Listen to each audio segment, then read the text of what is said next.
All right, guys, to all our millions of listeners, the reason why we have not had a podcast for a while is because we were actually getting some new equipment. We were getting prepared. I even got a new laptop. So we were preparing to give you phenomenal service moving forward. All right. So we should be pumping them out. As a matter of fact, we're pumping out 2 today. We're pumping out a serious one, but it kind of bothers me that much in my face. You need it that close? Yeah, because it needs to be close. All right. All right. I'll get used to it, I guess. So yeah, we have a serious appraisal one, and then we have a complete nonsense one at 4:00 today. So you guys will realize who it is and what it is. But so this particular one here. Oh, so first and foremost, I got Mr. Josh Cadillac. Everybody knows Josh Cadillac. Jay's been with us. Jay Perez, Dayland Difference, has been with us for a couple times already, I think. So this is the hardest I've worked to get a podcast set up. Like, this is by far the hardest, man. We've had multiple cancellations, reschedulings. I've offered sexual favors to different appraisers to be able to come on online with us and help us out, and just to get an appraiser's feedback on this, but Jay finally got one. I won't tell you if I had to perform the sexual favor or not, but he will be on. Jay's on. The favor wasn't for Jay, it was for the appraiser, but Jay's on also. And Jay, a funny story about us. You're actually perfect for this podcast, because the way we met was actually through an appraisal process, or a comparable process. Right. The day I fell in love with Jay, Jay and I have been doing business for 5 years now, but the first day that I was like, wow, look at this, man. I fell in love with his brain and his prowess of his appraisal prowess was, I was with one of my realtors. She asked me, hey, Jesus, what do you think? She had the listing. What do you think? Which lender should I pick? And I go, okay, well, let's, who do you got? And then, I had Jay Perez there. I'm like, well, let me call this guy. I called Jay, and man, what impressed me was that he had the numbers completely set up. He knew exactly what the property was going to appraise for. He knew that it was going to come a little bit short, but then he was going to give some lender credits, and he just had the numbers. What really, really impressed me, like all jokes aside, was I had never, first of all, I called and he picked up, which was great, which was unheard of almost in the mortgage business. And then he had done the comparables. He had run it through the appraisal. He knew exactly what number this property was going to come in at. Him and I have taught a bunch of appraisal classes together, not appraisal classes, but comparable classes and everything like that. So it's kind of cool because we have a different style of coming to a value, right? I've learned a lot of things from him too. Cadillac has a different style, and that's really what appraising for all the millions of brand new listeners that we have. We could have 10 people do an appraisal or 10 people do a comparable. Everybody has a different number, and everybody's right, because it's an opinion of value. So we're going to go ahead and give our styles of reaching that number today. But, hey, it's just a style. Like, what programs do we have out there to get? We got RPR. We got just a regular old MLS. We got public record. We got IMAP. I mean, is there anything else that's used out there? There's lots of valuation tools that people use. For me, tried and true. What do you use? The MLS. 100%. Straight up MLS. Because normally what I'm doing, if I was doing a distressed asset, maybe I would do something different. But for just a straight up market valuation of what a property on the fair and open market is going to go for, the place to go is the fair and open market. This is where it's recorded. Yeah. So I don't want the sale that Uncle Louis did to his kid. I actually know a guy named Uncle Louis, brother. Yeah. So I don't want to know what he has coronavirus. I don't want to know what Uncle Louis did with his nephew to take and get the property to him without any realtors. That's not a real transaction to me. Yeah. So I want to weed those out, and the MLS does that for me. Yeah. Look, and the reason why I was so excited and was willing to go beyond beyond the Call of Duty to get this podcast done is because I know. Listen, we've done what, 15 podcasts so far. What number is this? 14, 15, whatever. I know what podcast is all right. I know which one's shit, and I know which one's good, and I know which one's going to be good. This one's going to be good because we have right here in this, we have, 40, and we had maybe 50 years of appraisal comparable experience. And now one thing, what I would say qualifies me to be able to be in this conversation would be, 21 years of doing comparables for myself. But if anybody was around in 2008 crash, okay. So imagine, man, I worked my butt off. Everything was great. Business was great. All of a sudden, business just goes to crap. And the only way, there was no such thing as closings anymore. Just business stopped, deals stopped closing. The only way you could really start make enough money to even support your lifestyle, and if you wanted to stay in real estate, was doing what they call BPOs, which is broker price opinions. So these banks would pay you $30, $40, so $40 to do a broker price opinion. That took you going out, taking a picture of the property, filling out a form. So the banks would order 3 broker price opinions. So when they would put a property on the market, they would get 3 brokers like myself, and they would say, all right, give me 3 broker price opinions, right? So for 2 years of my life, I was eating and living and keeping my company afloat through BPOs. $30 a pop. I had to do thousands of them, tens of thousands in those years that I did.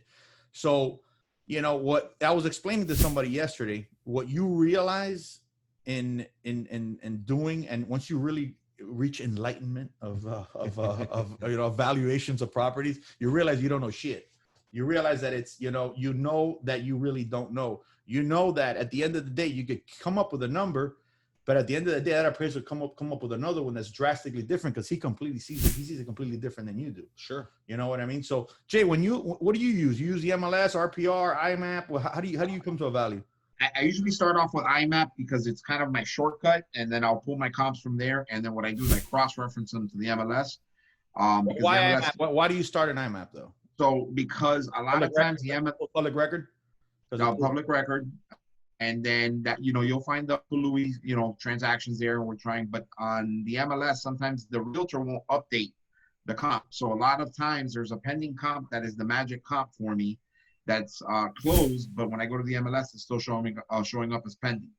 Right. So I usually like to go off of IMAP first because it'll pull public records, and then I'll work back into the MLS. A lot of times I'll pull stuff on the MLS that doesn't show up on IMAP. So I usually try to cross-reference one of them. If I'm quick, I'll just stay on IMAP, and IMAP usually gives you a little logo with the realtor sign letting you know there's a listing on it, that verifies that it was an actual MLS transaction. So just to make sure, the reason why he uses IMAP, just so the people that are out there that are brand new, because this podcast is kind of for those brand new people too, and while the MLS only pulls properties that were listed on the MLS, IMAP will pull a property that was never, it was a sale by owner, or it was anything that was sold not on the MLS. Is there a lot of those? Probably not. But like Jay says, it might be the one comp that you need. The other piece that he said is this. We know that with the MLS, it is kind of a crowdsourced website, if you will, by agents. And agents aren't always the most diligent at changing the status of their listings. I think that's what I got from what Jay said. And so it's closed, it's recorded, but it's still showing as a pending sale in the MLS. So it's not appearing in my closed comps. Right. And at the end of the day, and it might be closed, right? Absolutely. And it might be closed. And so he wants to get that information as quickly as possible. Now, the MLS theoretically is capable of giving that information more quickly than the IMAP is, but that would require the agent to actually do their job. And as soon as it closes, to close it, as opposed to waiting for it to be recorded and coming back. So you go on IMAP, and then you go on on the MLS, and you do what? You do a radius search, or you do a subdivision search, or what do you do? Usually I do radius. So I kind of work off of a few rules. I would say to try to stay within a mile, within a certain time frame, depending on the area. But yeah, I would say I just kind of stick to whatever I run. I think IMAP's pretty good at giving you your 1 mile, 3 months, 6 months, and I'll get an idea of what I'm looking for and how much action, and then from there I'll go to the MLS, and then whatever I decided, I found an IMAP, and then plug that information into the MLS. And so then what do you do? You do a 0.25 mile radius? What do you do? 0.25 mile? I'll start off a half or a mile.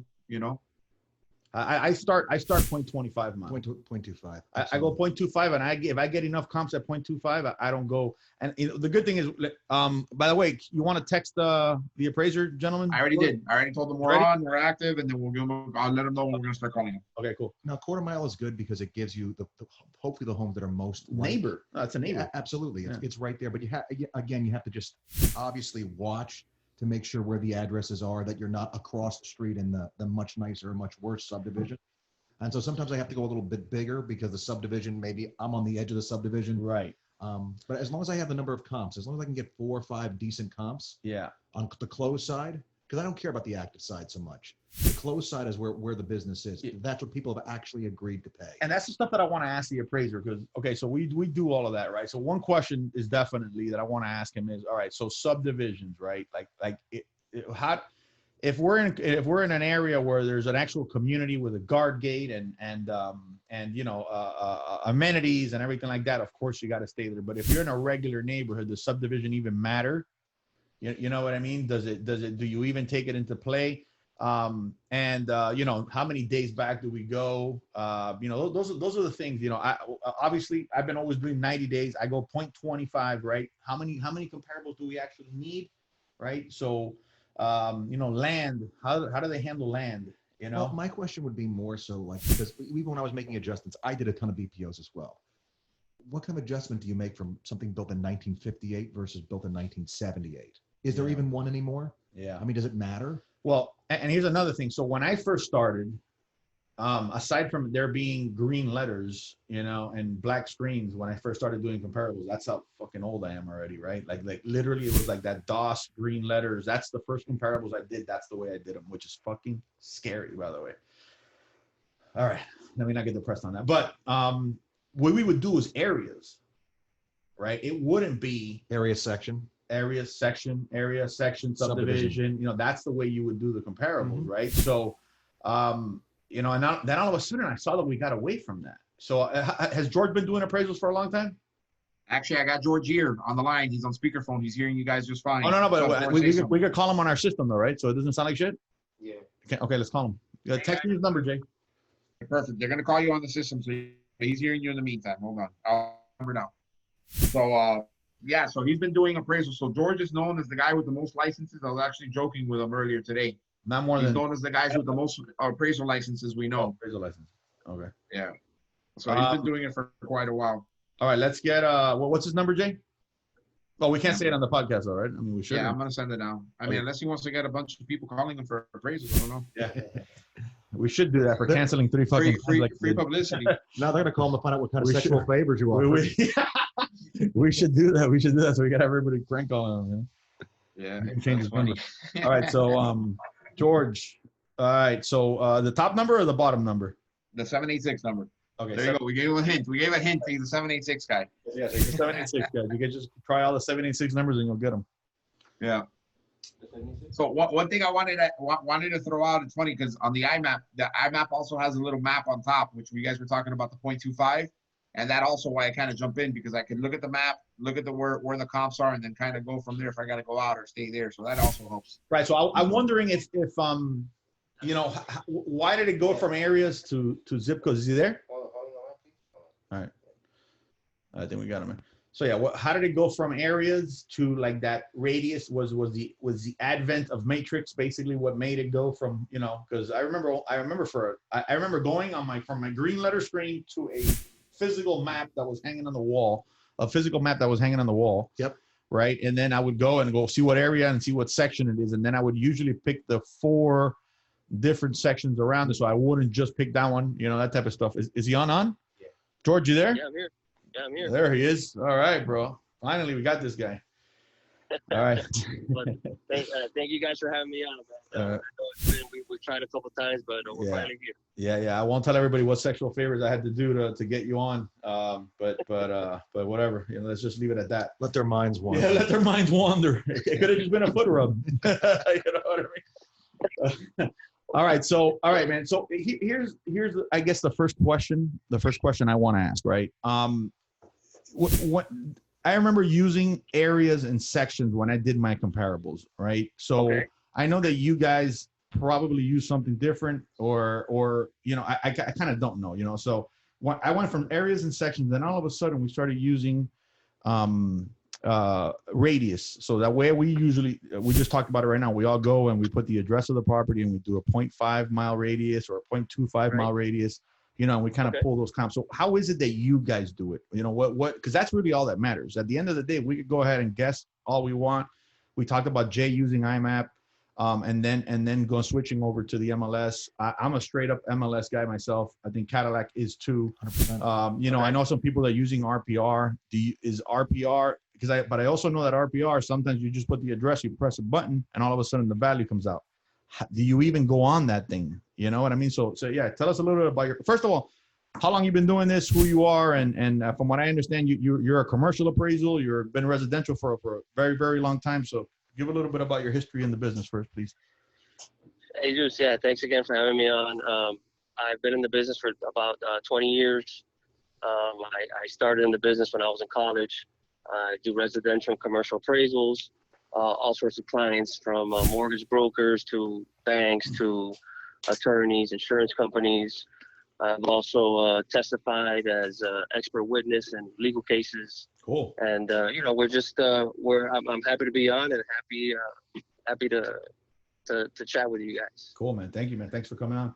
So yeah, what do you use? So you go on there. What's the first thing you do? You go to public record to see the square foot. That's another thing we mentioned. I always go on the public records and search the property, right, for the square footage. So is that the way you start too?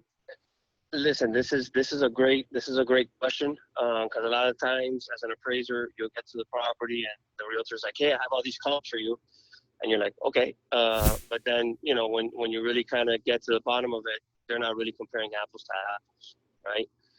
So for starters, whenever you want to get a value of a home, you want to define a market area, right? So you were referencing on the MLS, 0.5 of a mile, 1 mile.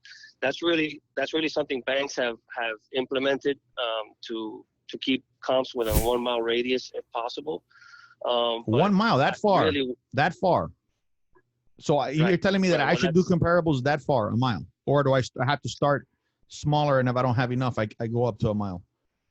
Well, I mean, obviously, the closer you can find the comps, the better, right? But a lot of times you encounter situations where a home's been completely rehabbed. The guy spent $300,000 rehabbing it, or it's on a lake, or there's reasons to it. And the search criteria, depending on what characteristics the property has, right? So you want to make sure you're comparing apples to apples. So to answer your question about radius or 1 mile, half mile, you really want to define a market area, right? Like, let's say, for instance, you have a property that's in Coral Gables, right? And it's south of US 1. You want to make sure that the comps that you're looking for are still in Coral Gables, but it doesn't cross to the other side of US 1.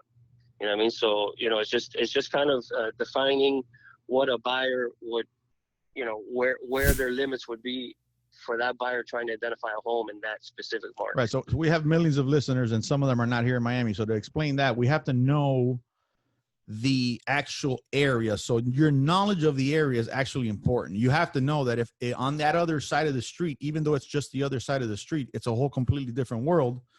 You need to know that, correct? And that's why an appraiser that knows the area is important. It's identifying the other side of the tracks, basically. Absolutely critical. There's been talks about AVMs replacing the appraisal industry for years and years. In my opinion, it can never happen. There can never be a machine that can come in and give you the expertise of someone who has, a tremendous amount of experience and knows, what the limitations are, where the boundaries have to be for each specific submarket. Yeah. Also, talking about the machines doing stuff, we got to talk about the dreaded, famous Zestimate. Before you hang up, I want to get your input on the fucking Zestimate, bro. You know what I mean? I just want to know that. So, but RPR though, go ahead. Yeah. To cut you off, sorry to cut you off real quick. I was speaking to a mortgage broker the other day. I definitely won't say his name, but he was like, he called me up. He's like, "Yeah, I got your appraisal." You know what I mean? It was higher than the Zestimate. And typically my experience is the Zestimate is the bottom of the market. Oh, And, wow. I mean, I chuckled and I was like, man, I see it different. You know, a lot of times those estimates are inflated and they're kind of, you know, they're numbers that are typically towards the top of the market. So I kind of laughed at that. But you know, those estimates it's basically a machine, right? And it's gonna grab the nearest comparables. Let's say if you're in a sub market where there's some waterfront properties that lead to the ocean, and then there's dry lots, right? It's just gonna grab everything from that market. So you're not really doing it justice if you're comparing it to properties that are on the water and have access to the ocean behind their homes versus a dry lot. You know, so that becomes a huge issue in those estimates. Yeah, yeah. So just to start again. So I'm gonna log on. So this is okay.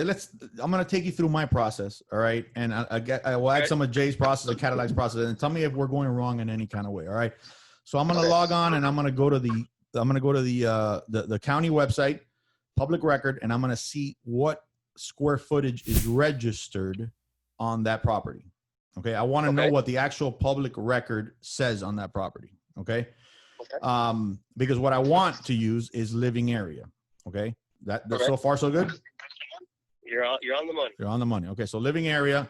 Then I'm going to go to the MLS, which is usually exaggerated by the realtor. And they usually put the living area incorrect for whatever reason, right? And they start putting all kinds of shit and the description and everything. So we make sure that we're comparing living area to living area. And then what I do is I start with a 0.25 mile radius. I want the immediate neighbors. Okay. First. Okay. So if I have 3 comparables there, I'm good. Okay. I close up shop and I leave, or do we need more? I mean, it depends. You know, when did those 3 comparables trade? Are those 90 days. Sorry. similar? 90 days. No, 90 days. They are similar because they're immediate neighbors, similar subdivision, similar construction. If I find 3, what I'm trying to get at is how many do I need to close up shop, close my laptop, and go, all right, I'm done. I'm sorry, you were breaking up there. Yeah. So repeat that one more time. Yeah, just wondering. So how many do I need in order to close my laptop and say, all right, I'm done? You know, I got enough comparables that are similar. And you know, is it 3? Is it 4? 90, as long as it's 90 days, 0.25 mile radius, 90-day closings.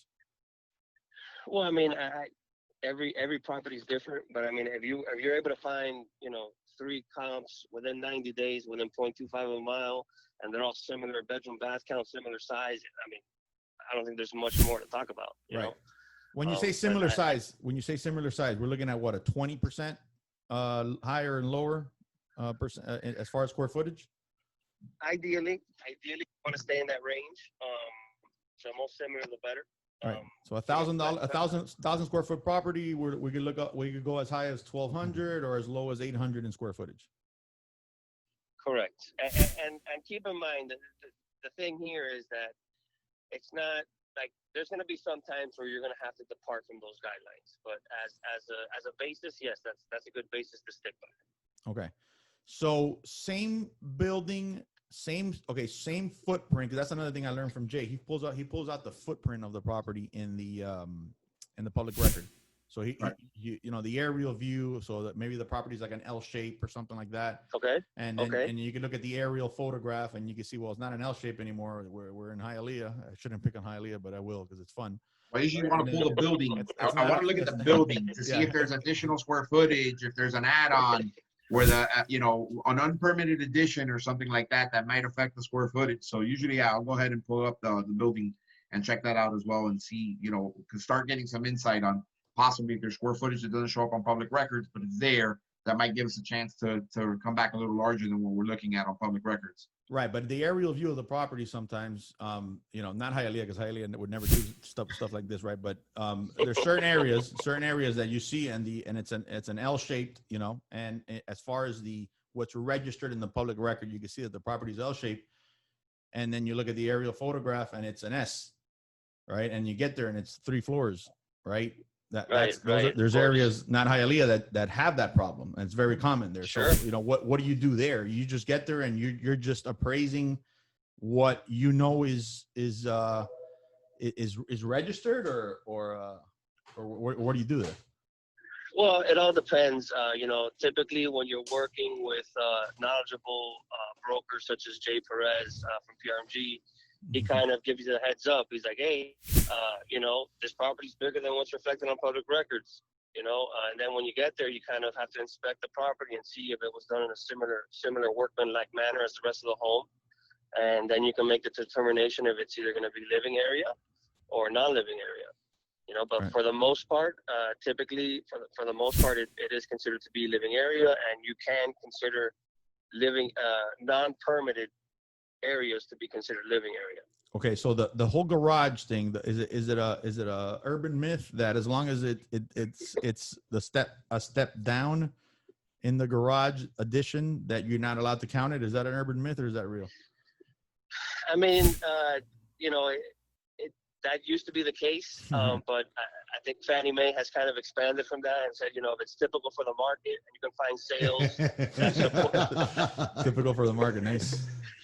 if it's typical for the market and you can find sales with similar garage conversions that, the buyer for that sale has given value towards that, which is very, very common down here in South Florida, especially Hialeah and Westchester. Okay. A converted garage is to be considered as part of the living area. So I would actually say it's atypical to see one where it's not converted. Yeah, right. I- There is areas that you're 100% right. It's for whatever reason culturally down here we don't have use for garages. You use it as it's not common to drive your car into the garage here. Do I know anybody who drives their car into the garage? I don't know. I don't know. A guy with a nice car, maybe, nice sports car or classic car or something, but no, not common. Yeah. I Storage just is really left. what it's worth. I just left a house in Weston where the guy had two car garages. Two right? car garages. It was basically 4-car garage, but they were like separate, right? Yeah. And he had an identical Porsche Cayenne parked in each one. Oh wow. Okay, there you go. That guy. So He's using it. Were they all the same color? You know what I've yes, noticed? they were both the same exact color, which I found to be Was it a quite Miami odd. Dolphin? Is he a Miami Dolphin or something like that? Because a lot of the Dolphins live out in Weston. No, That's No, interesting. okay. definitely not a Miami Dolphin. Okay, so two questions before I forget. So two houses right across the street from each other. Same style, same year, same builder, the whole situation, right? Same square footage, very important. But one of them is a 4-bedroom and one of them is a 5-bedroom. Okay. Do you give it more value because of the extra bedroom, knowing that very well that they just put sheetrock and they converted, they put another door and all of a sudden it's another extra bedroom, right? How do you handle that? Because then you see, oh no, this has an extra bedroom, So what do you do there? Do you stay with square footage or what? I mean, in my opinion, if they're both the same model and it's just a matter of putting up sheetrock, then absolutely not. There's no additional value. You don't in give my it opinion. additional value. Okay. I do not. However, in a market where it's like the property slightly bigger, kind of like a lower income market, where it's like on the cusp between a 2 and a 3-bedroom, then I think there's more of a value. But if they're both identical properties and it's just a matter of putting up some drywall, I mean, that can be done in the other property quite easily. So there's no additional value there. Right. And if in that other case that you just brought up, how do you put a value on, same neighborhood, similar properties? One has a same square footage, almost the same layout, the same footprint of the property, but one has an extra bedroom. How do you make the adjustments for those extra bedrooms? Because that sounds tricky as hell. Now's the time where you guys got to reach for your coffee or Red Bull, so I don't bore you to death. No, go ahead. This is fun to me for whatever weird reason. So in that circumstance, what an appraiser should do is you have to do what's called a match pairs analysis, right? Which is comparing similar 3-bedroom, like let's say similar 2-bedroom homes versus 3-bedroom homes, and determining what the difference the market is paying for the 2 versus the 3. It's a process that is difficult to obtain at times because you don't have the data, right? How many times do you have, sales from each product that have occurred at similar times to determine this difference? So, so sometimes, you just kind of have to go based off your experience, but from an appraisal standpoint, the correct way of doing it is through the match pairs technique. Right. So find the unit, find the property, and then subtract basically. Find the extra bedroom and what it costs, and then find the one that didn't have it, and then kind of subtract, and that's what you kind of put. That's how you put the actual value, the number, a sticker number on that bedroom, I guess. Correct. Correct. Considering all other items in the properties are the same, or you have data to adjust for the other factors that are different. Like if you have data to subtract a 1-car versus 2-car garage, Lakeview versus non-Lakeview, then that's really how you do a match pairs analysis. Right. Interesting. You know what I've noticed in here's another question, and if you guys have questions, I mean, I have a bunch coming in my head, so go ahead and ask. So what I noticed is it's more common in luxury to use the adjusted square foot versus the living area. How do you mean? Well, I've seen that in valuing luxury properties, since they have like I've had cases where they've had like a really nice balcony. I mean, there's been 1,500 square feet of balcony. I had one, for example, in the Gables that it was just a weird, irregular lot, house and everything, and it had, without exaggeration, it probably had about 1,000 square feet of balcony. It was an apartment basically of balcony. So, then how do you get it? And then it had a courtyard, type of stuff. And so how do you? Okay, so here, let me ask the question differently. Is there a point where you start valuing what would normally be considered adjusted square footage as living area, or where does that line draw? Is a courtyard, is a balcony? What is there a line, or Jay, I can't hear you for whatever reason.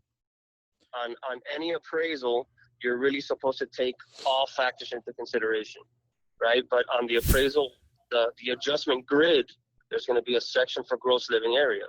Now, if you have to do a separate line item adjustment for covered patios or balconies or garages, summer kitchens, that's just a separate line item. It doesn't mean in the lower end markets they're not considered to have value.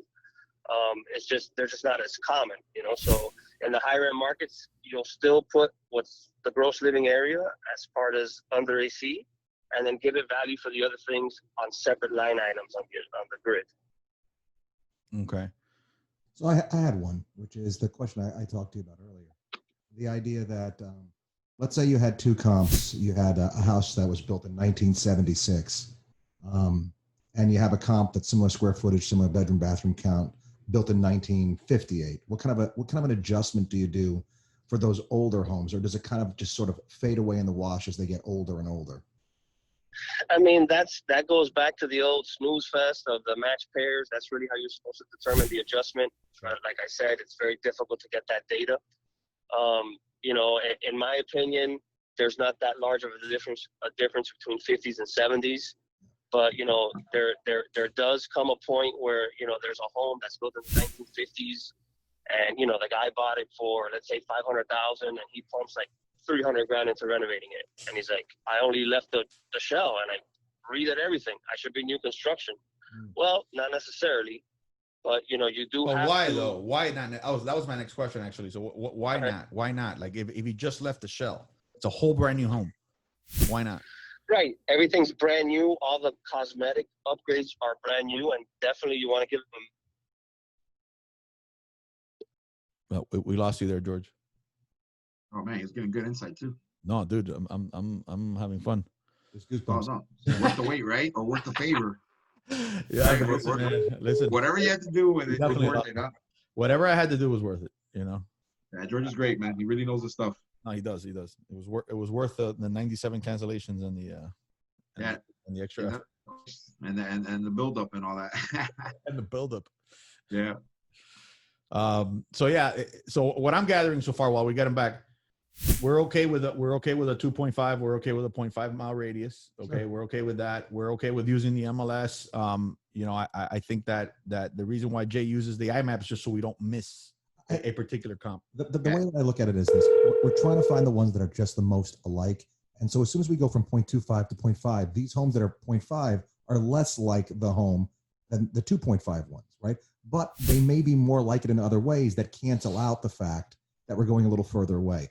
You know what? This one that's 0.4 has the exact same square footage, the exact same number of bedrooms, the exact same view. Yeah. This is a better comp, even though it's a little bit further away. Yeah. And that's kind of Or maybe a pool home or something like that, where the ones that we're comparing are same house, but doesn't have a pool. So how does the pool factor into it? So, definitely different things to look at, when you're going outside. It's called bracketing too. Like, I know this is one thing I learned from them. It's for appraisal purposes on the bank side, they could never allow for you to appraise higher than the next guy unless there's another neighborhood you can piggyback to justify a higher value. So you might need to extend outside the subdivision to establish another tier of pricing so that now you can justify adjusting upwards if our home is in better condition and in better value than the home that's alike within a half a mile, or a quarter mile in the same subdivision. Yeah, it's tricky, man. There's so many rules. And George, am I wrong in saying you're back, right, George? Yeah, I'm here. Yeah. So you might get, 10 appraisers to give 10 valuations on a property. All 10 of you come with a different number, and all 10 of you are right, correct? Well, yeah, of course, yeah, definitely. Because what an appraisal is an opinion of market value, Yeah. and my opinion can be different than the other 99 guys' opinion. Yeah. That's ultimately their opinion. Obviously, this opinion needs to be backed up with data and conclusions that make sense. And it has to be supportable.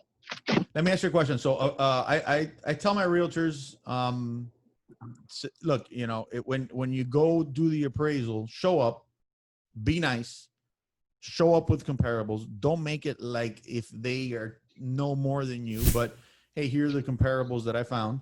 Okay, just Sure. in case, making your job maybe a little bit easier. You don't have to go out there and search and everything like that, right?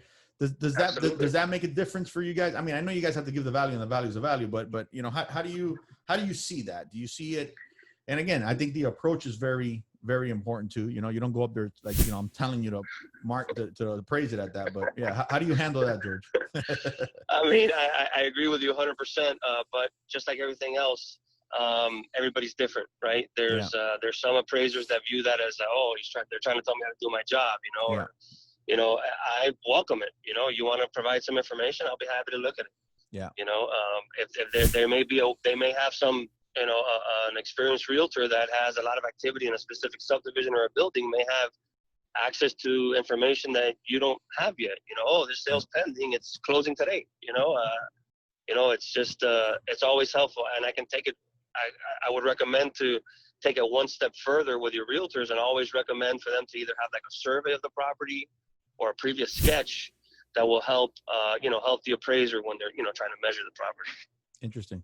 So I like to ask, because it's always been my way of doing this has always been to not just bring the comps that I want them to use, but I try to bring all the comps that are in the relative area and put on them my notes as to why I chose not to use these comps. It's kind of like when you watch a news story, depending on which channel you watch, that's going to be the opinion that you kind of walk away with. Yeah. So like he's giving an opinion of value. I want to share, hey, this is my opinion, and this is how I got there. Tell me if I'm wrong.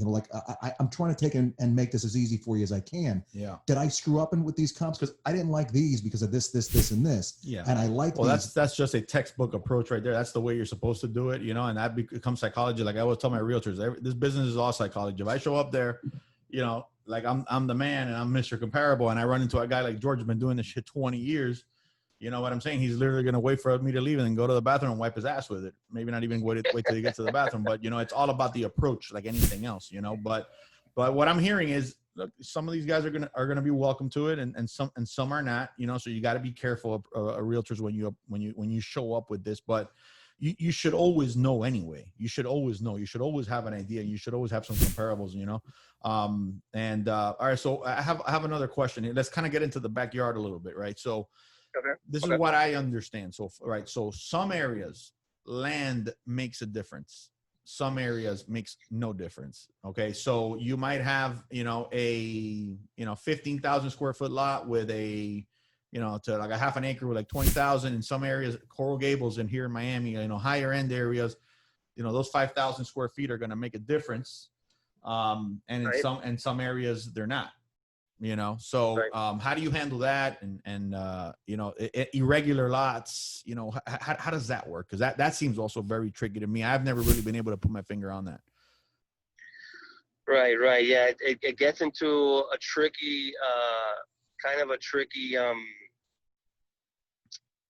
it's kind of a tricky situation. I'm even having trouble explaining it. Okay, good, because So, I feel stupid when I get to the land part, so if you're struggling with it a little bit, and it's a pain in your ass, then it has to be one in mine too, right. Well, there's some lots that they're kind of really considered could be like surplus land, right? Like if you're like in a subdivision where everything's like cookie cutter, 5,000 square foot lots, 5,000 square foot lots, and then it's kind of like a rectangle, and then where you turn the corner, right, like the elbow, so to speak, of the road, there's like this awkward shaped lot that that instead of being 5,000, it's really 11,000, right?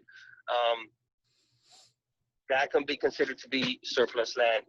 For the most part, typically when I do my appraisals, I typically don't encounter situations where I don't give value for land. I typically, whenever there's a difference, I make an adjustment for it. Wow, right. Interesting. Unless it's a small difference that I feel like it's not justified, Right. If you have an acre home and it's 43,000 square feet and you're comparing it to a 45,000 square feet, then you're like, okay, the difference is not that big. It's, to me, it's similar. Let me ask this question, because I did a lot of BPOs, much like Jesus, and so I ran into this a lot, and I was doing a lot in like North Miami Beach area. And so, you have those homes between 7 and maybe 11,000 square foot lot. I never had a buyer pay a nickel more. Like, they didn't even ask about the size of the lot. You know what I mean? And so when I would make an adjustment, I was going based upon, like, I don't see any difference in what people are closing. I see conditions being similar between these comps, and I don't see a nickel's worth of difference in what they're giving for land. So when I would do my VPOs, my adjustment was zero, because I didn't see it reflected in the market. Right. And so when that's the first thing you said that really like surprised me, was that you like always make an adjustment for land. In that situation, I mean, is it right to not make one, or should there be some? There just should be some, just because there is theoretically some more value there, I guess. Yeah, I mean, listen, you definitely want to try to give the property owner, or whoever's getting this valuation, their fair share, right?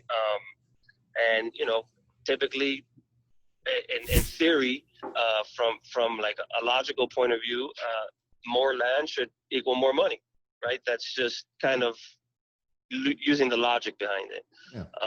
But yeah, I can agree with you. Sometimes it's a market where that difference, that extra 1,000 square feet or 1,500 square feet or 2,000 square feet of land just really doesn't yield a higher number. It happens. The weird one that I see too is pools sometimes. Yeah, I was gonna. That was next, and then I have a market question. But yeah, Can I jump in 1 second on the lot land? The adjustments usually, George, stand by correct, they're very small adjustments, right? They're not necessarily big impacts. You might adjust, $1 a square foot or something like that. Am I right? It's not something that's really going to sway the value much. It depends on the market. As Jesus mentioned, an area like Coral Gables, you're probably, adjusting anywhere from like $10 to $20 a square foot for land. If it's waterfront, even more. But yeah, waterfront, canal, lake, ocean, bay, right, open, right. Premium. Yeah, I mean, all those things. And then you get into the interesting adjustment of waterfront fee, right? Like which lot has more water frontage. That's definitely also a big factor on these waterfront homes. Sure.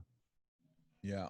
Sure. So a pool, waterfalls. I mean, I think about landscaping. That's another one. I mean, palms and shit. I had a buddy of mine one the other day had like 50 grand in palms because he collects exotic palms. What the fuck do you do with that? Well, I'm actually thinking about it more from the standpoint of like, there's neighborhoods I know where people actually steer away from homes with pools because they see a pool maintenance bill when they say a pool. Absolutely. And so when you're talking homes maybe sub 200, 250-ish, people look at it more as an expense.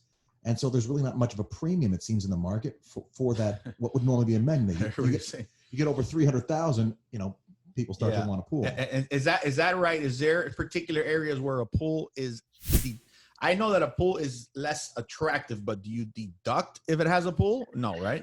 I mean, I personally haven't because I appraise predominantly in South Florida, but I have taken courses before where the instructor was from Detroit, and he's like, hey, you know, in Detroit, pools are a negative, you know. You literally would have to deduct.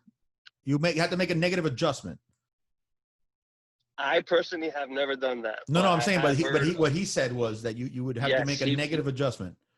A negative adjustment for pools, yes. You have to adjust the value positively of the comparable because they're more valuable because they don't have a pool. It's crazy. Right.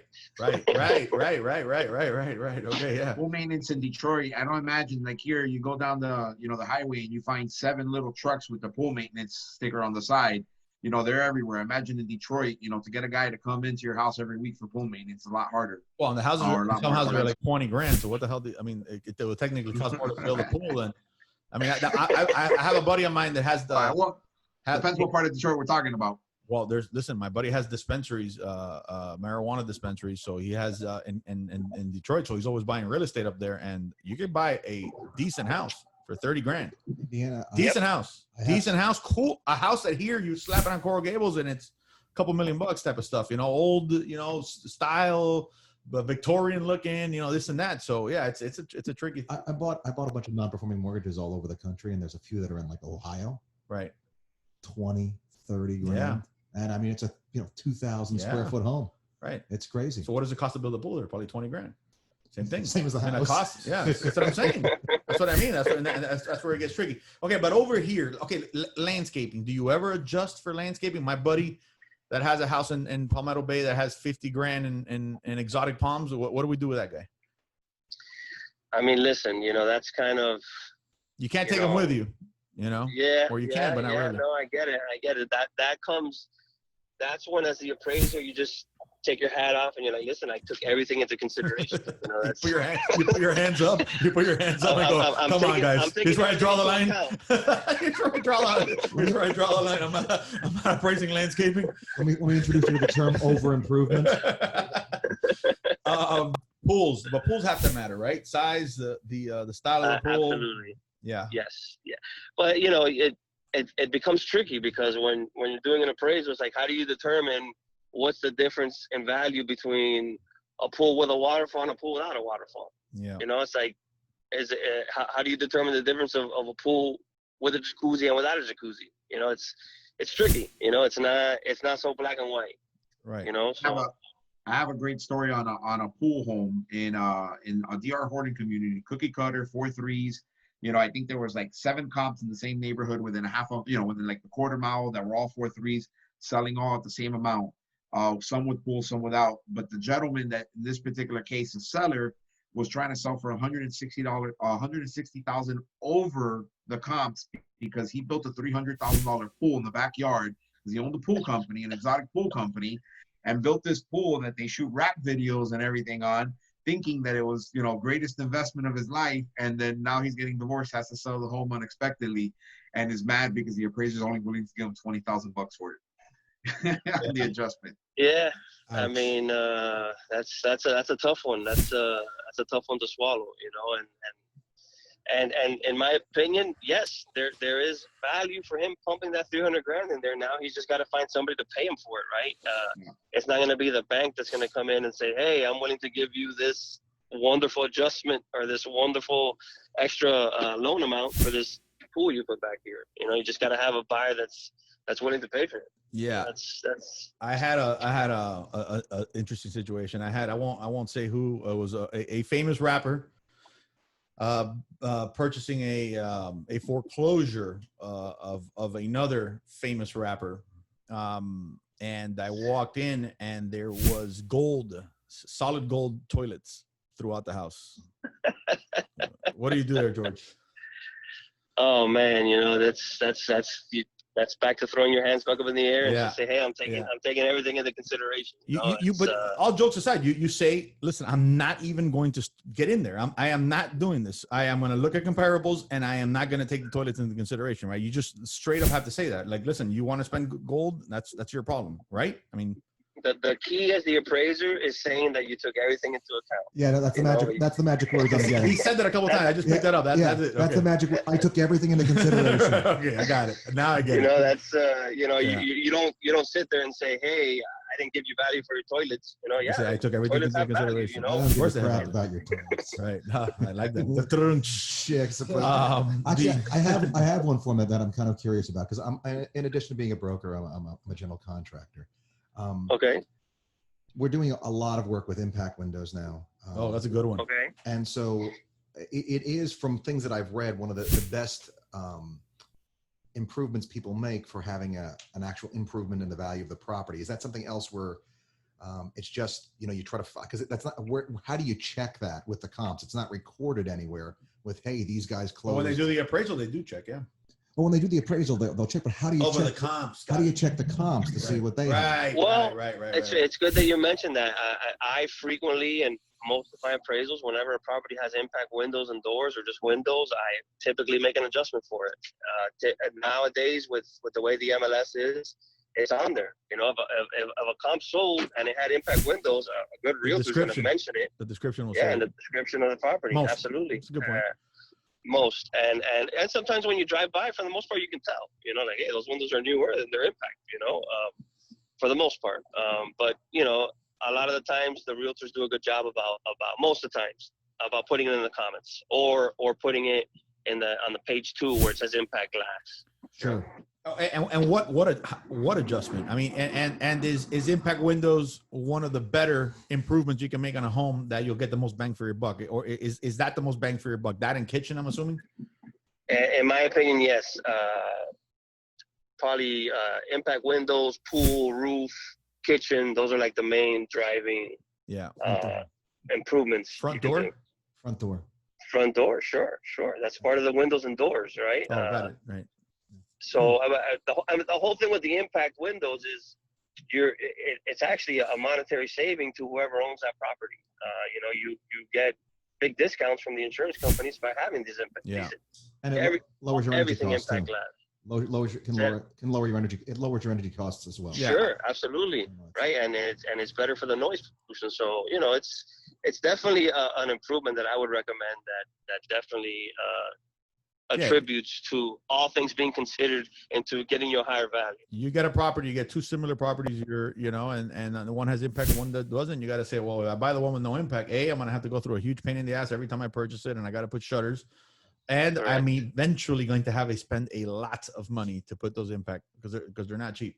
They're not that bad. They're not. I mean, they're getting better. Yeah. I mean, well, it's actually becoming a very saturated market. It's a different conversation for a different time, but the price will actually come down. It's pretty interesting. Okay, I got another one, George. Josh, it sounds like you just put your GC hat on there. You know what? The more hats, taking it off, you put it right back on again to explain to you why. No, the more hats you have, the better it is as a broker. 100%, man. You can help more people. Absolutely, I agree. Okay, so solar panels. This is my last question, and then I'm gonna just take you through a recap and just make sure we're on the same page on everything. But solar panels. Okay. What do we do with solar panels? Yeah, that's. I mean, definitely. You take it into consideration. Take it into consideration. It enhances your value. It's like pleading the fifth, right? Yeah, it is. It is. I didn't realize that. Right, because listen, from an appraisal standpoint, right? You're getting out to do this appraisal of this property, and you're like, man, all right, wonderful. My property has solar panels. Right. Okay, now find another one. Find a comp that has sold in the last 6 months or the last year that has solar panels. Right, but that's what I'm saying. So you can't just give it, and you can't just say, all right, I know this dummy just spent $40,000 on these solar panels, right? Like you can't give it any adjustment whatsoever. You could, but when you're doing an appraisal for a bank, it's the golden rule, right? He who has the gold makes the rules. So they have their guidelines. It's like, hey, you got to have a comp within a mile. Hey, you got to have at least one comp within 90 days. Hey, your square foot, your gross living area of your comps can't be more than 20%. Hey, you can't have across the board adjustments, which means if you have someone with solar panels, you got to find a comp that has either solar panels or a similar feature. So you don't create what's known as an across the board adjustment, which is adjustments on all the comps heading in the same direction, right? that comes to the bracketing concept. Yeah. So for all those solar panel salesmen that tells you it's going to increase the value, what do we tell them, George? No, it does. It 100% it does. You know, it's just a matter of when you come to do the appraisal, how do you handle it for financing purposes? That's all. I think the market, to chime in a little bit, I think the market has to catch up. So, for example, we did a loan in Arizona recently with solar panels. Yeah. And there was specific guidelines on FHA. We needed an exception regarding, because the way there was it actually affected the property in a negative, or the loan in a negative fashion. And we had to make an adjustment. I can't recall exactly what the detail was. But it's very common over there. But they still couldn't find the property with solar panels in the. So it could actually create a challenge for the financing the solar panels that it actually has. So I think that's once a market catches up and eventually something that is unique starts to become standard, like impact windows at one point were exclusive, plasma TVs were exclusive, then everyone has them. Eventually, once they become a standard, then it gets a lot easier. But until then, it's going to be a process. Well, Jay, I think the reason why the solar panels are on negative in Phoenix, my brother has assured me that living in Phoenix, it is the surface of the sun. So I don't know what you would do with a solar panel if you live on the surface of the sun. Good point. I don't know how that would work. And actually, I had one more question, because recently, one more designation I didn't have that I needed to have. I was working with the green designation for real estate. And the windows kind of fall into that category a little bit, but there's a whole bunch of other stuff that go into making homes smart homes. And I think Florida's kind of behind the curve a little bit with having that be part of the MLS, so that it's easier for people that are trying to take and do valuation to find this stuff. Are you able in Florida right now to find stuff, or to give comps adjustments positively for being smart homes? I mean, I know they can sell at a premium because, I mean, there's a lot of data to back that up, but only if, you have comps to justify it, I guess. Sure, and it's great that you touched on that, Josh. It's great when you have data to back it up. From an appraisal standpoint, right? It doesn't mean that there's no value, but just when it's from an appraisal standpoint and it's for a lending purpose, then you kind of get into this situation of like, hey, I gotta have comps that support this adjustment. I gotta have comps that bracket this adjustment, and that really becomes the name of the game. Yeah, so it's basically to give yourself the fig leaf, you will, in case the bank comes back and says, hey, how did you come up with this? Well, here you go. Here's what I used. No, correct. That makes sense. Exactly. And Josh, I'm very excited for when you finally get your pilot's license, that you can take me on a flight somewhere. Hold on. Jesus has a pilot's license. I'm actually a pilot's license. We got that covered over here. Listen, man, you know what? I've actually told him that the other day. It's literally the only license he doesn't have, and why he doesn't have it doesn't make any sense to me. I heard it's moving towards the top of the list. It's getting there. It's getting there. Oh man. Okay. So, all right. Unless you guys got any questions, I just want to make sure. So I'm a realtor. I'm going in there. I am pulling up public records just so I can compare, see what the real square footage is, right? What the living area is.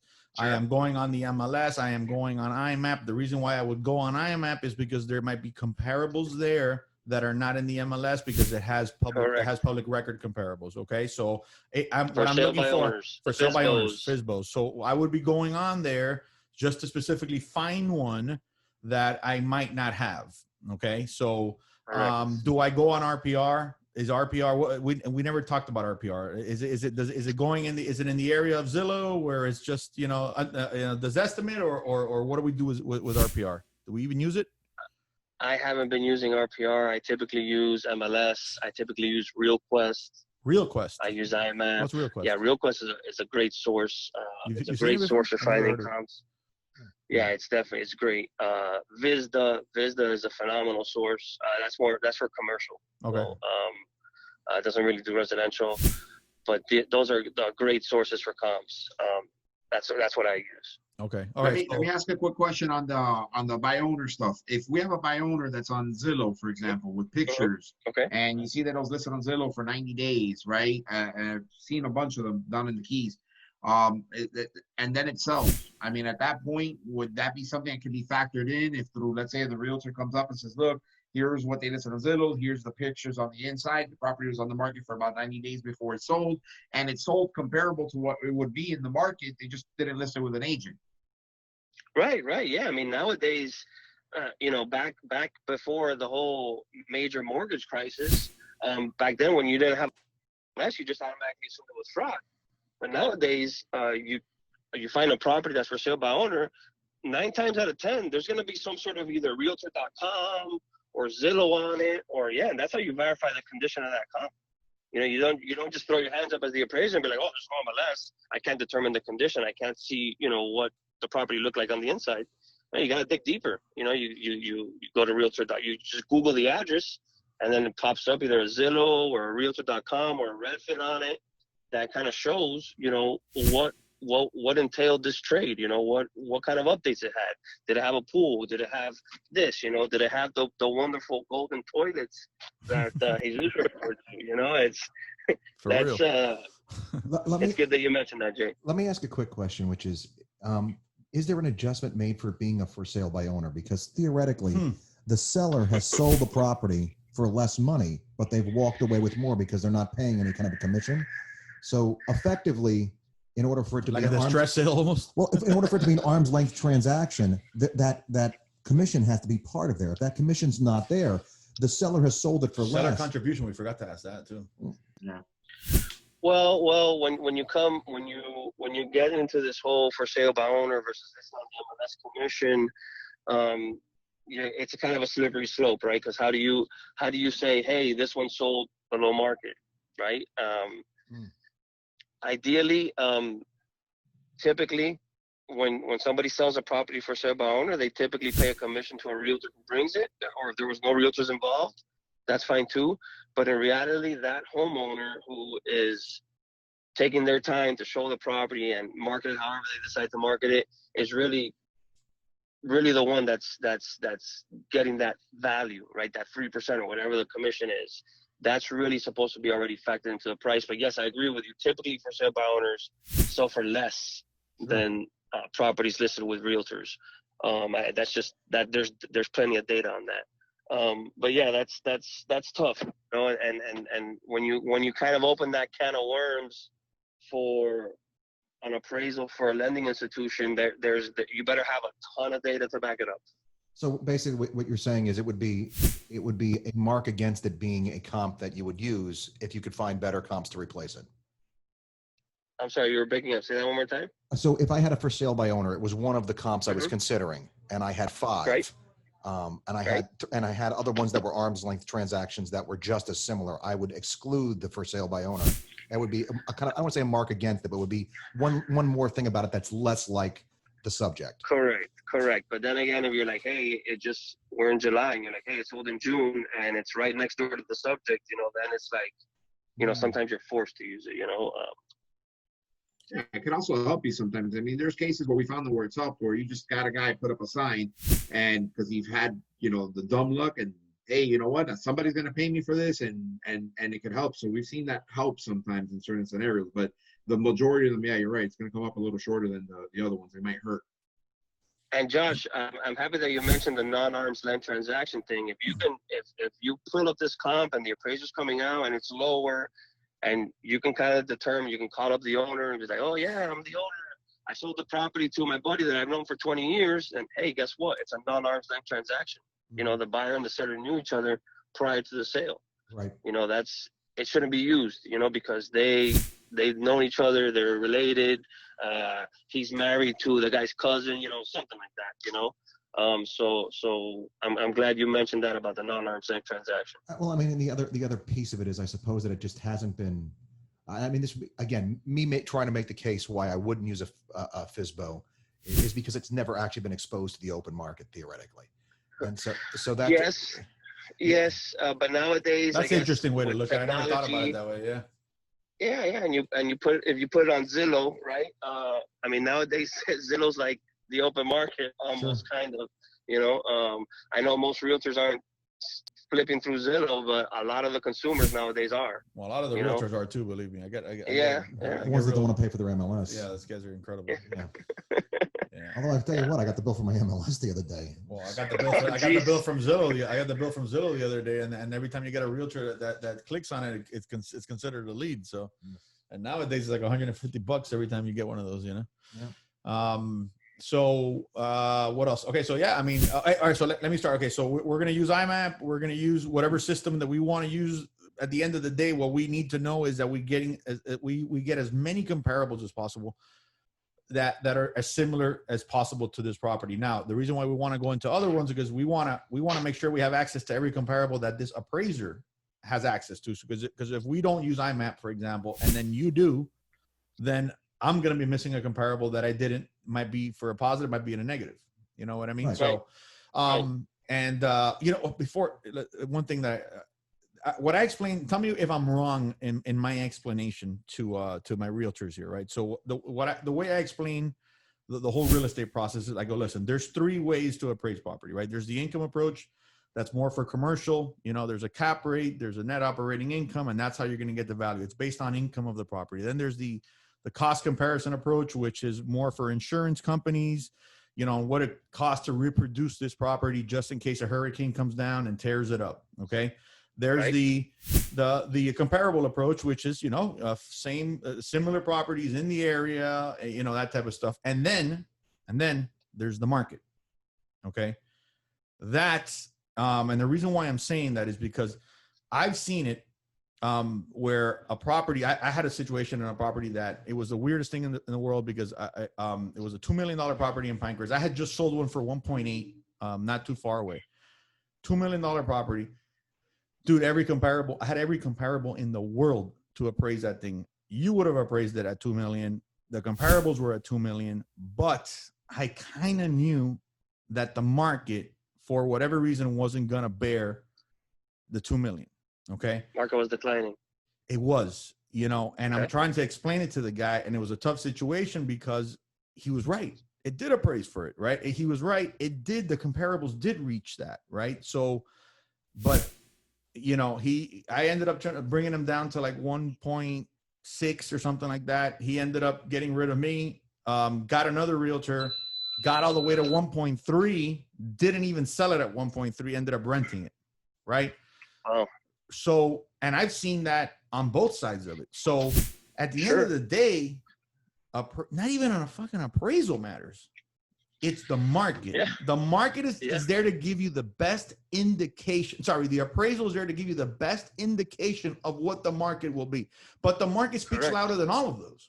What something is, my father used to say this all the time. We had commercial real estate in New York, and we had this through the 80s and 90s when the illustrious predecessor of Mr. Cuomo, his father, was there, and he decided to, in his infinite wisdom, to put a 10% tax on all properties that sold for more than $1 million. Surprise, surprise, the real estate market in New York came to a screeching halt. We had an entire city block in Brooklyn within sight of the tunnel to Manhattan. Could not find a buyer. There was no buyer. So what was the property worth? It was worth nothing because there's no buyer.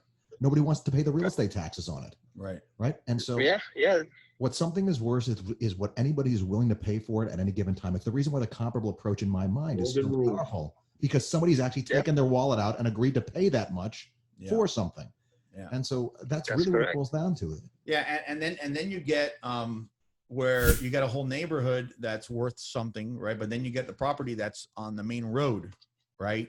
That's another question. How do you handle main roads? And I'll give you the last one because I don't want to take any more of your time. So how do you handle the main road? Longest 10 minutes of George's life. Huh? The longest 10 minutes of George's life. I said, hey, George, you got 10 minutes?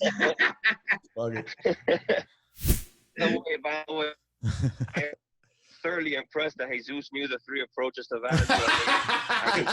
and all the Cadillac licenses. You're like, bro, I'm gonna stick around with these guys. Jeez, I mean, wow, I mean, that was impressive. I must say. Thank you. But to answer your question about the main road,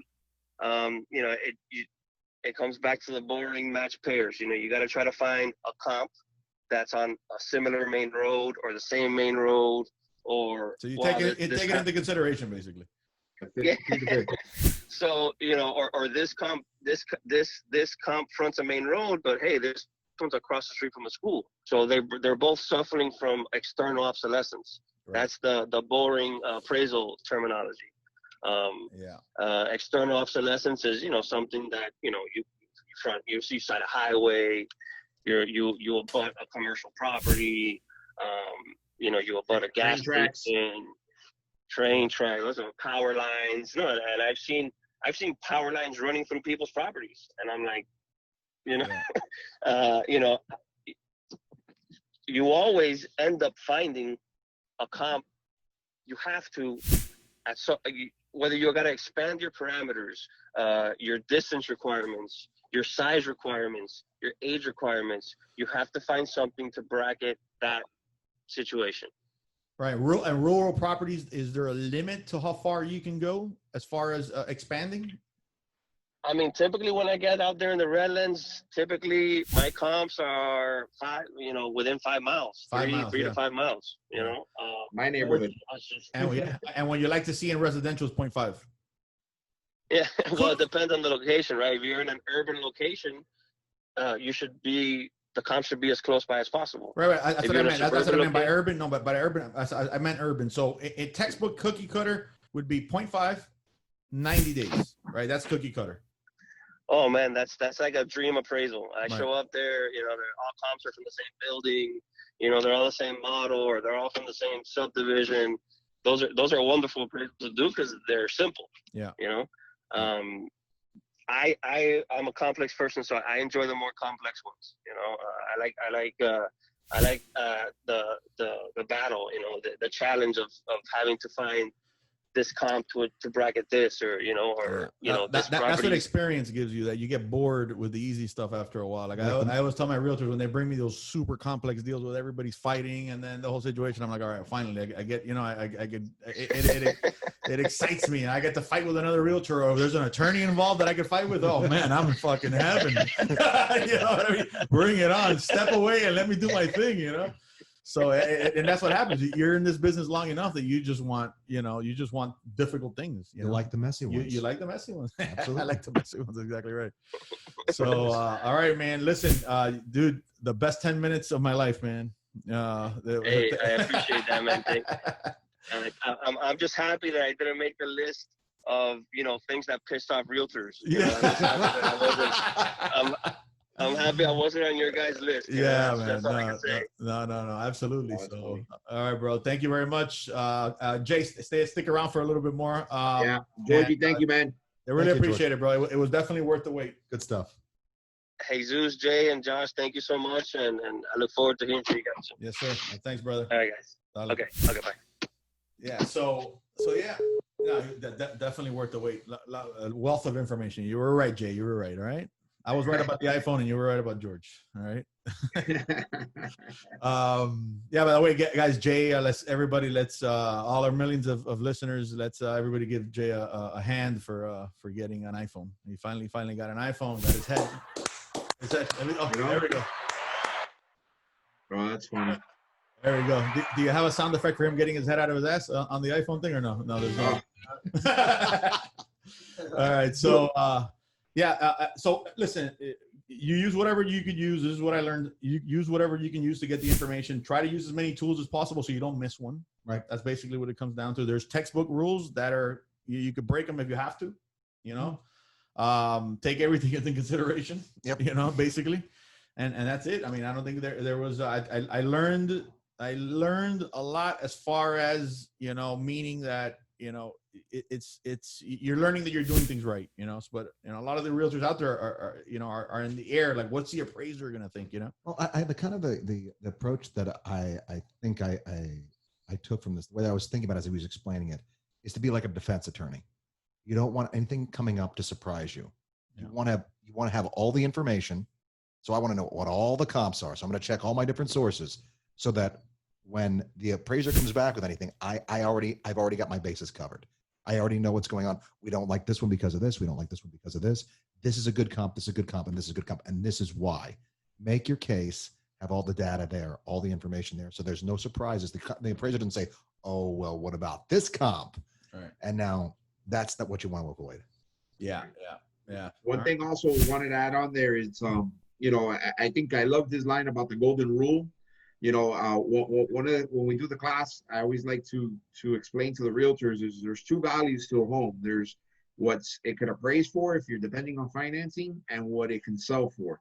And I think that's really what you have to make that decision if you're considering listing or, presenting it to a buyer, right? Whether the home is an older home that's been upgraded, saying, look, it's not gonna list, or we're not gonna get financed this amount, but you're gonna have to in your pocket.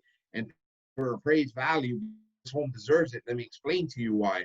And then go into the cost of repairs and the pain in the ass it does to repair a home and build it. So I think that's always the one thing I try to tell realtors is that our job, that when we're doing that class is to teach them what the appraiser is going to think like, because the golden rule, right? If you depend on financing, then you're going to depend on an appraisal to come in. But if the guy had cash, he can pay whatever he wants for the house. So you got to determine, what the house could sell for and what the house could appraise for. So then really make what's going to be the best determination on how to approach that offer or listing or whatnot. Yeah, cool. All right, man. Listen, I think it was great. Like I mentioned, I don't think I like these microphones. They sound weird. You have to be very. You have to get very close to it. You have to be very close. But then if you go out here, we'll find out. I told you that when we started the conversation. Get close to the mic. Yeah. Your microphones are definitely better, but whatever. These are good enough for now. So sense of pride in his eyes as he said. Yeah, mine are better. So yeah, I mean, I think we did. I think this is a good one. I think that what I like when we do these straight up real estate ones. I want the podcasts that are like timeless, meaning that in 6 months from now, a realtor could pick it up and it's going to be the same shit. It's going to be, this is hardcore real estate rules. If I'm a brand new realtor and, I just entered a podcast right here where I heard, 50 years of experience and definitely over 100,000 comparables under our belt, so you see when I went over there, it changed it. So you got to stare right into it.